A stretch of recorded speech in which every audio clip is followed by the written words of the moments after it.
Hey, what's happening? It's your boy Big K.R.I.T, third coast representing Mississippi native, and you know I'm rocking with Ambrosia for Head Shouted. They always keep people in touch with what's really going on out here in this music, you feel me?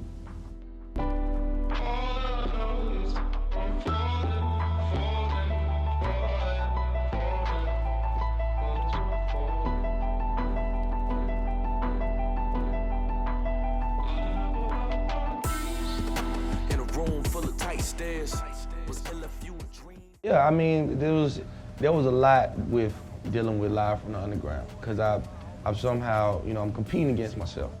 And there was a bar set so high from KRIT was in Return to Forever and Forever in a Day. And then you get to the retail aspect, and it was one of them situations where I didn't understand that you can't, when you get to one, you can't use this sample. And then, okay, I can't use the sample, I can't use the song. Or if I replay it, it don't feel the same. It don't have that same grit to it. And it lost a lot with continuing to make it. And then by the time I dropped in September the first song, by the time June came, it was like, I gotta get this out. I gotta figure out a way to finish this. But it was one of those situations I was just so much pressure. I never dealt with that kind of pressure making a tape, because the tapes was always, I just want to give my fans something. Now it's this expectation of this project. And it was one of those things where to see a lot of people be like, oh, that's not like his tapes. Oh, that sound like the label had something to do with that. It put a damper on my creativity. It made me go like, damn, like, I'm still staying true to myself. I'm still trying to go outside the box with a record like Praying Man and If I Fall and things like that. And not questioning myself, but just being like, I'm not gonna let this happen again. I'm not gonna ever feel rushed. I'm not gonna feel like I could have did more. Like, I'm just gonna wait. I'm gonna take my time. And can't remember the time at the beginning of that. Like, I just waited. Just kept rapping. We dropped in June, and I just dropped this tape 2 months ago. I was supposed to drop it South by Southwest, and was like, no, I ain't ready. I'm gonna take my time some more. And I got the features I needed, I got the cover I wanted, I got the rollout, and it was received in a way that made me be like, it's all good. It's all good.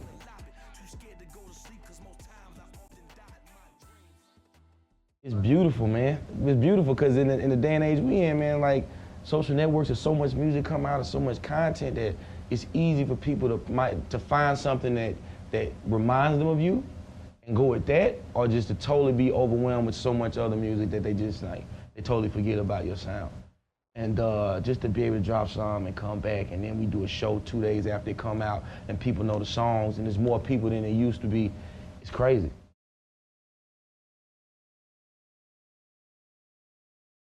Man, well, shout out to Knife Wonder for one. He made the track.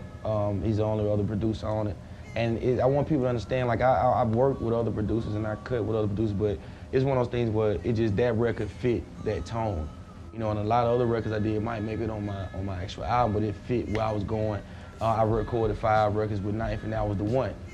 And it's all about vibe and feeling too. It's never about, I just gonna do a song with this individual and drop it on tape just cause I got a song. It didn't work like that for me.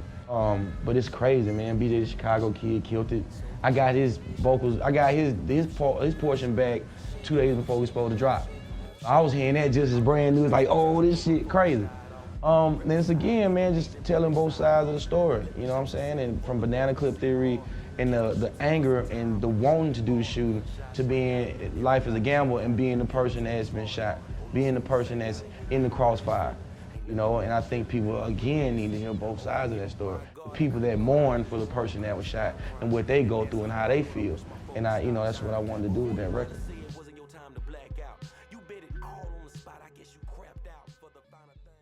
I mean, what Knife was like, we actually recorded the record, and Knife was like, yo, who'd be perfect for this? And at that point, just the sample for me, I was like, damn, it's Marvin Gaye.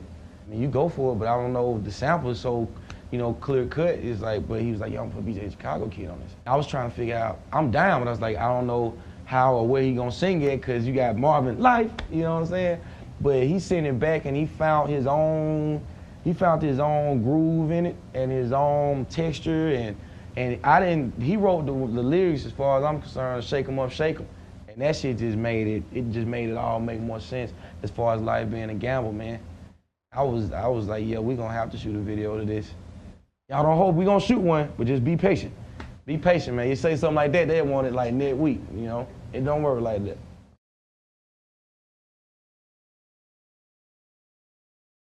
It was dope, cause I ain't had to do nothing but write, bro. I got in there, and Knife played a beat, and I wrote to it, and he recorded me. And Knife believes in not overthinking projects either. And it was one take, you know what I'm saying? As far as in the sense of one dub, I'm gonna say that, not one take, one dub, and he'll go play another beat, and then I write, and then we'll go eat and talk shit, and then I go record, and it was just that revolving door.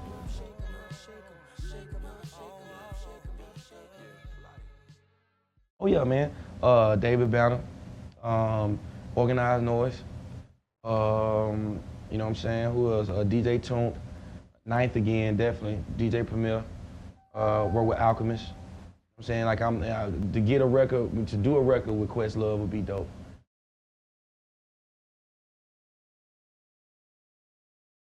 Yeah, man, it's just one of those things where I always wanted to put imagery in my covers that meant something to me. That way it's not, like, it's even easier working with the artist like that, because he gets a good idea of where I'm trying to go, and then the cover really matches the music. That was always important to me too, that by seeing the cover, you knew what kind of music you was in for. You knew the vibe, even from Forever and a Day, which was spot on with how that whole project went. Return of Forever was like, I wanted something that felt organic, you know what I'm saying? Like, not so much about what I look like, but more about the music. But even also having the two dubs, which symbolize my grandmother, the old school cars, which I'm a fan of, to the cognac, you know what I'm saying? With in the African, you know, seal and all that stuff, just my roots and my mentality. And then by looking at this, you can visually understand where I'm gonna go with my music. The King Remember in Time cover for me was just kind of like the gold seal of Return of Forever, enhancing everything, you know what I'm saying, to a royalty aspect, but still being able to keep the purple hues, and cause that's still a form of royalty or a color, and still having the two doves and, you know, and all the Afrocentric shit too, cause I dig all that, you know. But yeah, man, but I just wanted it to fit the project, and normally I get the cover before I'm done with the actual music, and it fuels me to finish. You know, the record, I had the cover before I had done Bigger Picture.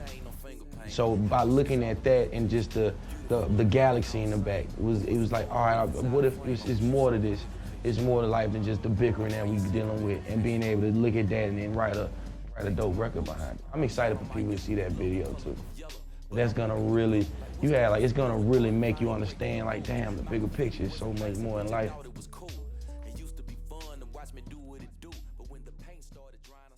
Multi stands for multitasking, or multiple, you know what I'm saying? And as far as the parts you play in positions, you play in life, like I started this when I first started producing for myself as well. So I'm calling it multi because I play, so I'm producing for myself, I'm engineering for myself, and I'm my own street team, and I'm a rapper, you know what I'm saying? So I'm playing multiple positions, and the alumni for me is the very first of it, the very first of this generation to do this, or just to be the one. And so that's where that whole mind frame came from. And a lot of the people I work with play more than one part as far as their career is concerned, from being writers to being able to actually engineer themselves. And I'm a strong believer in teaching the artists I work with how to do that, because it's extremely important, you know?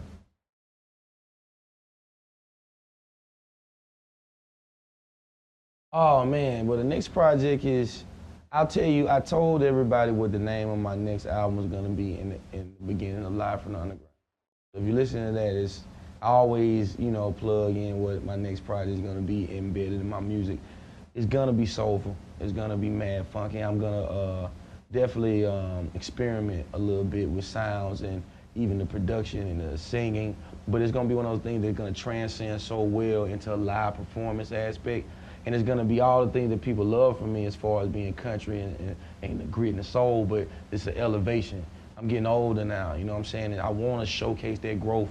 I want people to hear that hunger in my voice again, but also the wisdom and the knowledge that I've learned from being around the people, from traveling and all that. I wanna put it dead smack into this album.